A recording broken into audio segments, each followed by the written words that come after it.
Hello and good morning dear student. आप लोग का जो हिस्ट्री का चैप्टर 5 चल रहा था उसमें आप लोग आगे देख लीजिए।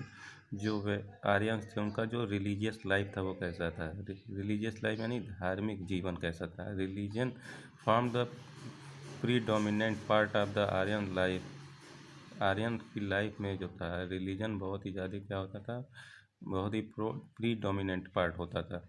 दे worshipped many gods and goddesses. ये बहुत सारे देवी देवताओं की पूजा करते थे। There were no temples in the early Vedic age. Early Vedic age में एक भी टेम्पल्स नहीं बने हुए थे, ठीक है ना। The chief form of worship आज द कंडक्टिंग याजना। जो सबसे ज़्यादा इनका वर्शिप करने का जो तरीका था वो किससे वो करते थे, याजना यानी यज्ञ वगैरह करते थे। उसी से ये क्या करते थे, भगवान की पूजा वगैरह करते थे। They perform in the open the popular gods worshipped by the including Indra the rand. और जो सबसे पॉपुलर गॉड्स थे, ठीक है, फेमस भगवान थे वहाँ पे उस जिनकी पूजा की जाती है, उसमें जो सबसे पहले थे वो थे इंद्र। इनको बारिश का देवता बोला जाता था। फिर अग्नि, इनको फायर मतलब आग का देवता। उसके बाद सूर्य, सूरज देवता। और चंद्रमा, मून यानी चंद्रमा गॉड। इन लोगों का लोग क्या करते थे, इनके लिए यज्ञ किया जाता था, ठीक है ना। The supreme God above all gods and goddesses, the attainment or whom was the ultimate goal of life। इनका कहना ये था कि जो भी लोग याचना करते हैं, ठीक है ना, वो गॉड के करीब पहुंचते हैं। उनका जो लाइफ का गोल है वो कम पूरा हो जाता है अगर गॉड और गॉड से यानी देवी देवताओं की पूजा करने से। How ever with the passage of time, जैसे जैसे समय बीतता गया, द याचना become in expensive affair and all people could not get them perform. जैसे जैसे समय बीतता गया वैसे वैसे जो याचना यानी यज्ञ करने का जो था वो क्या होता, बहुत ही खर्चीला होने लगा, ठीक है ना। तो इसके लिए सारे लोग क्या कर इसको करा नहीं पाते थे। सो इसलिए people sought other ways of self realisation as they believed in the after that. तो इसके लिए वो लोग खुद सेल्फ रियलाइजेशन यानी अपने से ही लोग क्या करने लगे, पूजा करने लगा। और इनका जो बिलीव था वो क्या था, इसमें विश्वास करते थे कि मरने के बाद फिर से वो लाइफ मिल जाएगी उनको, ठीक है ना। लाइफ आफ्टर डेथ यानी मरने के बाद फिर से लाइफ मिल जाएगी, इसमें इनको भरोसा था।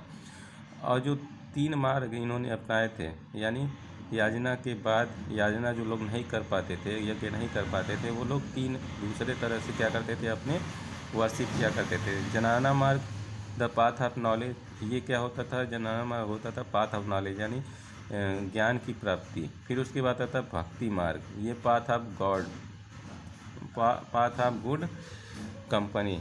ये जो भक्ति मार्ग था इसमें क्या था, कुछ लोगों की अच्छे लोगों की कंपनी, ठीक है ना। उसके बाद आता था कर्म मार्ग, पाथ ऑफ एक्शन यानी पाथ ऑफ एक्शन यानी कि कर्म करने का, ठीक है ना।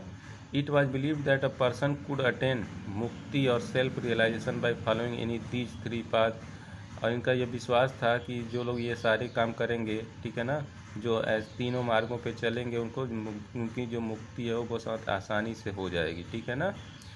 बाई मुक्ति was meant emancipation from the cycle of birth rebirth. और जो मुक्ति का साधन था वो क्या था कि अगर आपको मुक्ति मिल गई तो फिर से आपका जन्म होगा, यानी बर्थ रिबर्थ, एक जन्म के बाद फिर दूसरा जन्म, ठीक है ना। इसमें वो लोग विश्वास करते थे।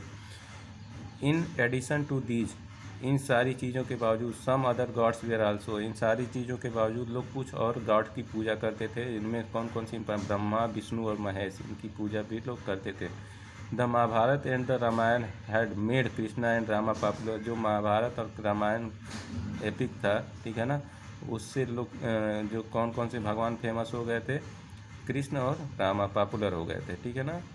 और जो टेम्पल बनना स्टार्ट हुआ वो लेटर वैदिक एज यानी वैदिक एज के बाद टेम्पल्स बनने का काम शुरू हुआ।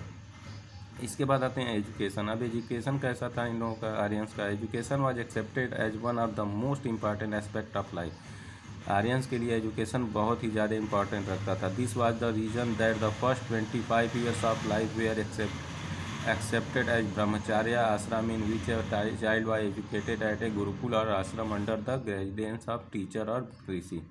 इनका जो एजुकेशन था, ठीक है ना, वो क्या था, सबसे पहले इनके 4 आश्रम में इन्होंने विभाजित किया था अपने पूरी लाइफ को। तो 25 साल ये क्या करते थे, जो फर्स्ट 25 ईयर्स होता था इसमें ये ब्रह्मचर्य आश्रम में क्या करते थे किसी टीचर और ऋषि के आश्रम में जाके वहीं पे एजुकेशन लेते थे, ठीक है ना। The teacher and people live together in the forest. जो टीचर और प्यूपिल यानी छात्र होते थे वो एक साथ फॉरेस्ट जंगल में रहते थे। एज द आश्रम वे are built away from the noise and pollution of cities.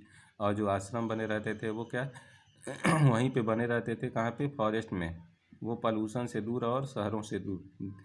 There mutual relation were those of father and son. जो टीचर और स्टूडेंट का जो रिश्ता होता था वो फादर और सन का होता था। A people learn how to read and write. और जो छात्र थे वो क्या सीखते थे, कैसे रीड और राइट करना है। अर्थमेटिक्स सीखते थे, साइंस सीखते थे, पॉलिटिक्स सीखते थे, राजनीति सीखते थे, कृषि सीखते थे, एग्रीकल्चर और एनिमल हस्बेंड्री सीखते थे। They were taught religious text like the Vedas which they were एक्सप्रोक्राइड टू लर्न बाय रोड। और ये किसका, कौन सा टेक्स्ट स्टार्ट करते थे, वो वेद का, ठीक है ना। नो फीस व चार्ज फॉर एजुकेशन। इस टाइम में जो फीस एजुकेशन शिक्षा के लिए कोई फीस नहीं लगती थी, ठीक है ना। The ashram were given grants by the rulers and rich people. जो आश्रम को ग्रांट मिलता था जो रिच पीपुल होते थे वो देते थे, और जो रूलर यानी जो शासक होते थे वो क्या करते थे, आश्रमों को ग्रांट देते थे यानी पैसा देते थे। At the end of education एक गुरु दक्षिणा और fee was charge with was keeping in view the economic status of the people. और उस टाइम एक प्रचलन था कि जो भी छात्र पढ़ के वहाँ से निकलेगा वो अपने गुरु को गुरु दक्षिणा देगा। किस हिसाब से, अपने स्टेटस के हिसाब से, आर्थिक स्टेटस के हिसाब से। The teacher occupied a very high place in the society. जो टीचर का जो स्थान था सोसाइटी में बहुत ही हाई था, ठीक है ना, बहुत ऊपर का पोजीशन उनको थी। Growth of knowledge and science. The scholar devoted their whole time in the growth of knowledge and science. जो स्कॉलर होते थे वो अपना पूरा समय किस पे देते थे, नॉलेज और साइंस में। The subject of arithmetic, algebra, geometry, astronomy and astrology drew great interest. और इन सारे सब्जेक्ट में arithmetic, algebra, geometry, astronomy, astrology में इनको बहुत ज़्यादा इंटरेस्ट होता था। They could predict the occurrences of solar and lunar eclipses precisely. ये क्या करते थे, ये पहले से भविष्यवाणी करते थे, ठीक है ना, जो सोलर और लूनर एक्लिप्स थे उसके बारे में कि क्या होने वाला है। The accuracy of science is though days amaze the modern scientist. उस टाइम के जो साइंस थी वो क्या थी, आज के समय के जितनी ही अच्छी थी, ठीक है ना। इस वीडियो में बस इतना ही। आप लोग इस चैप्टर को रीड करते रहिए। Thank you.